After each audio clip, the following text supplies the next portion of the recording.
can't prove religion. You can't prove it. Prove it to me that Jesus existed. Prove to me that these... Sure, no problem. I'll prove to you Jesus if you first of all prove to me Napoleon. I'll prove to you Jesus if you first prove to me George Washington. I'll prove to you Jesus if you first prove to me George Washington Carver. Don't prove the person's existence. I'm saying prove the ideas that the person talks about. Prove to me what there's a heaven that's up there. Prove to me that there's, that your God truly exists. Prove to me that these precepts of the Bible are truly what true revelation. Prove to me that these things are actually there. I'm an empiricist. Prove to me that they're there. All right, I'll do that. If first of all you prove to me that your taste buds are telling you the truth when they tell you you're drinking sour milk. A secondary rationale. Some things you can't prove, so then you fall upon Some things you can't prove. Sir, I'm sorry, I haven't communicated clearly.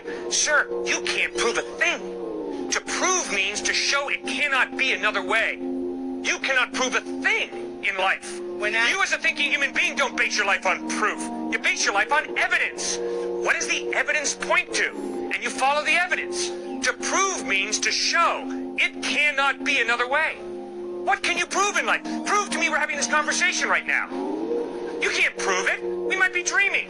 But the evidence is we're having this conversation. So the evidence is God exists. The evidence is the order and the design of the cosmos point to an intelligent mind.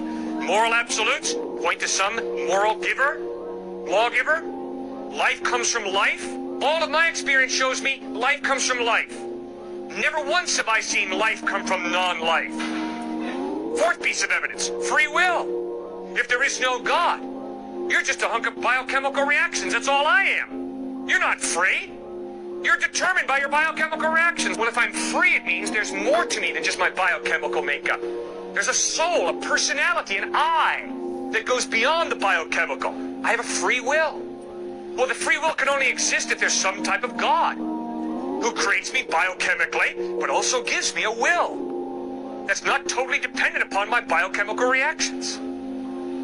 That's why I believe God exists. Now, why do I believe Jesus is reliable? Because the historical evidence of the way he lived, what he taught, how he died, how he rose from the dead, points to his credibility.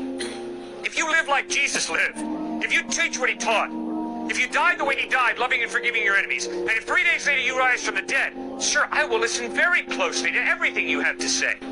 Because the evidence is you're trustworthy.